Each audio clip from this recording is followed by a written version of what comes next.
Hello friends, നമുക്കിന്ന് ഷിപ്പിൻ്റെ ഫുഡും സാധനങ്ങളൊക്കെ എവിടെയാണ് സ്റ്റോർ ചെയ്യുന്നത് എന്ന് കണ്ടു നോക്കാം. ഇതിനെ കോൾഡ് റൂംസ് എന്ന് പറയും. ഇത് സാധാരണ ഷിപ്പിൻ്റെ ഗാലി എന്ന് പറഞ്ഞാൽ ഷിപ്പിൻ്റെ കിച്ചനാണ്. ഗാലിയോട് ചേർന്നിട്ടായിരിക്കും ഈ റൂംസ് ഉണ്ടാകുന്നത്. സാധാരണ ഷിപ്പിൻ്റെ കിച്ചണിൽ നിന്ന് ഒരു ഡെക്ക് താഴെയാണ് ഈ റൂംസ് എല്ലാം തന്നെ ഉണ്ടാവുക. ഈ കാണുന്നത് കോൾഡ് റൂമിലേക്കുള്ള സ്റ്റെപ്സാണ്. ഇതൊരു സിംഗിൾ റൂം ആയിരിക്കണമെന്നില്ല. Meat room, fish room, vegetable room, dairy room എല്ലാം അടങ്ങിയതാണ് ഈ കോൾഡ് റൂംസ്. ഓരോന്നിനും വേണ്ടിയിട്ട് സെപ്പറേറ്റ് ടെമ്പറേച്ചർ റേഞ്ച് സെറ്റ് ചെയ്തിട്ടുണ്ടാവും. ഷിപ്പിൻ്റെ ഗാലിയിൽ നിന്ന് മാത്രമല്ല കോൾഡ് റൂംസിലേക്ക് എൻട്രൻസ് ഉള്ളത്. ഷിപ്പിൻ്റെ മെയിൻ ഡെക്കിൽ നിന്നുമുണ്ട്. ഇത് എന്തിനാണെന്ന് ചോദിച്ചാൽ ഷിപ്പിൽ പ്രൊവിഷൻസും സാധനങ്ങളും വരുമ്പോൾ കോൾഡ് റൂമിലേക്ക് കൊണ്ടുവരുന്നതിന് വേണ്ടിയിട്ടാണ്. നിങ്ങളീ കാണുന്നതാണ് ഷിപ്പിൻ്റെ വെജിറ്റബിൾ റൂം. ഈ കോൾഡ് റൂമിനകത്ത് വെജിറ്റബിൾസ് എല്ലാം സെപ്പറേറ്റ് അറേഞ്ച് ചെയ്ത് വെച്ചിട്ടുണ്ട്. ക്യാബേജ്, കോളിഫ്ലവർ, തക്കാളി, അങ്ങനെ വെജിറ്റബിൾസ് എല്ലാം സെപ്പറേറ്റ് ഓരോ കമ്പാർട്ട്മെൻറ്റിലായിട്ട് അറേഞ്ച് ചെയ്ത് വെച്ചിട്ടുണ്ട്.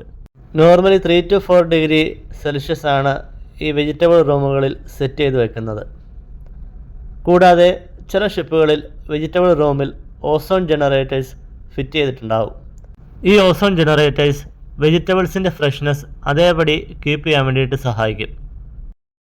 നിങ്ങൾ ഈ കാണുന്നതാണ് ഷിപ്പിൻ്റെ ഡയറി റൂം. ഡയറി റൂമിൻ്റെ ടെമ്പറേച്ചറും 0 ഡിഗ്രിക്ക് മുകളിലാണ് കീപ്പ് ചെയ്ത് വെക്കുന്നത്. ഷിപ്പിലെ പാലുൽപ്പന്നങ്ങൾ, അല്ലാതെ ജ്യൂസ് ഐറ്റംസ് അങ്ങനെയുള്ളവയെല്ലാം ഈ ഡയറി റൂമിലാണ് സൂക്ഷിക്കുന്നത്. നമ്മുടെ വീടുകളിൽ കിട്ടുന്ന കവർ പാലിൻ്റെ എക്സ്പയറി ഡേറ്റ് 3 to 5 ഡേയ്സ് ആണെങ്കിൽ ഷിപ്പിലുള്ള പാലിൻ്റെ എക്സ്പയറി ഡേറ്റ് കണ്ടാൽ ഞെട്ടിപ്പോവും. ഇത് 1 ഇയർ ആണ്. ഫ്രണ്ട്സ്, നിങ്ങൾ എവിടെയെങ്കിലും കണ്ടിട്ടുണ്ടോ പാലിൻ്റെ എക്സ്പയറി ഡേറ്റ് 1 ഇയർ? ഉണ്ടെങ്കിൽ നിങ്ങൾക്ക് കമൻറ്റ് ചെയ്യാം. പാലുൽപ്പന്നങ്ങൾ, ജ്യൂസ് ഐറ്റംസ് കൂടാതെ ഷിപ്പിൻ്റെ ഡ്രൈ പ്രൊവിഷൻസ്, അരിയും പൊടി സാധനങ്ങളെല്ലാം ഈ റൂമിൽ തന്നെയാണ് വച്ചിട്ടുള്ളത്. മീറ്റ് റൂമും ഫിഷ് റൂമും സെപ്പറേറ്റ് ഒരു കോൾഡ് റൂം ലോബിയുടെ അകത്താണ് ഇരിക്കുന്നത്. മീറ്റ് റൂമിൻ്റെയും ഫിഷ് റൂമിൻ്റെയും ടെമ്പറേച്ചർ -20ക്ക് മുകളിലാണ് സെറ്റ് ചെയ്ത് വെച്ചിരിക്കുന്നത്. ഇവ സെപ്പറേറ്റ് 2 റൂംസാണ്. എല്ലാ കോൾഡ് റൂംസിൻ്റെയും തന്നെ പുറത്ത് ടെമ്പറേച്ചർ ഗേജസ് വെച്ചിട്ടുണ്ട്. കൃത്യമായ ടെമ്പറേച്ചറുകൾ ഇവ കാണിക്കുന്നുമുണ്ട്. -20 ഡിഗ്രി സെൽഷ്യസ്. മീറ്റ് റൂം നമുക്ക് ജസ്റ്റ് ഒന്ന് തുറന്ന് കണ്ടു നോക്കാം. ഞാൻ കരുതിയ പോലെ ഒന്നും തന്നെ കെട്ടിത്തൂക്കിയൊന്നും ഇട്ടിട്ടില്ല. എല്ലാം തന്നെ കൃത്യമായിട്ട് കാർട്ടൺ ബോക്സുകൾ പ്രൊവിഷൻ കിട്ടിയതുപോലെ തന്നെ അറേഞ്ച് ചെയ്ത് വെച്ചിട്ടുണ്ട്. കപ്പലിലെ ചീഫ് കുക്കാണ് ഈ പ്രൊവിഷൻ സ്റ്റോറിൻ്റെ എല്ലാം ഇൻചാർജ്.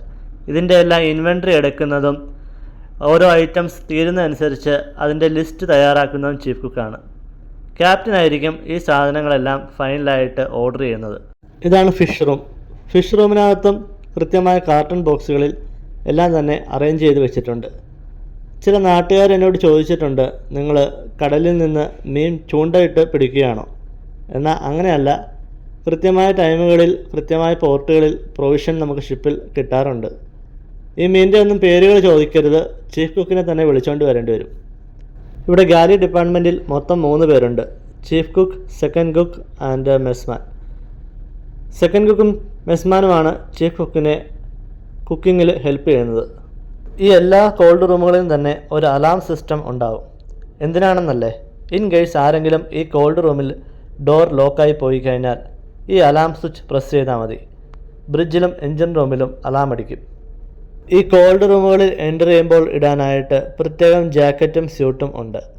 ഇവ കോൾഡ് റൂമുകളുടെ പുറത്ത് തന്നെ വെച്ചിട്ടുണ്ട്. ഈ കോൾഡ് റൂമുകളിൽ ആരും തന്നെ ഒറ്റയ്ക്ക് കയറാറില്ല. കാരണം എന്താണെന്നല്ലേ?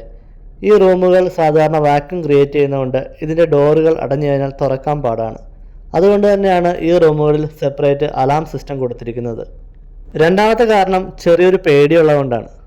നിങ്ങൾക്കറിയാം, ഷിപ്പിൽ വെച്ച് ഒരാൾ മരണപ്പെട്ട് കഴിഞ്ഞാൽ അയാളുടെ ബോഡി കരയ്ക്കെത്തണമെങ്കിൽ ചിലപ്പോൾ ആഴ്ചകളെടുക്കും, ചിലപ്പോൾ മാസങ്ങളെടുക്കും.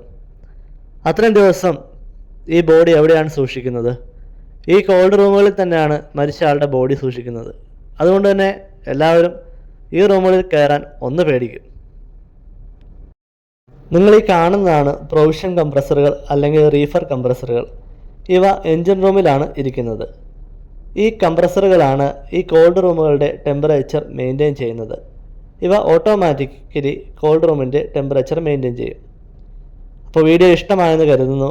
കൂടുതൽ എഞ്ചിൻ റൂം റിലേറ്റഡ് വീഡിയോ കാണുന്നതിനായിട്ട് നിങ്ങൾക്ക് ഈ ചാനൽ സബ്സ്ക്രൈബ് ചെയ്യാവുന്നതാണ്, കൂടെ ലൈക്ക് ചെയ്യാവുന്നതാണ്. അപ്പോൾ വീണ്ടും ഒരു വീഡിയോ ആയിട്ട് കാണുന്നവരെ ബായ്.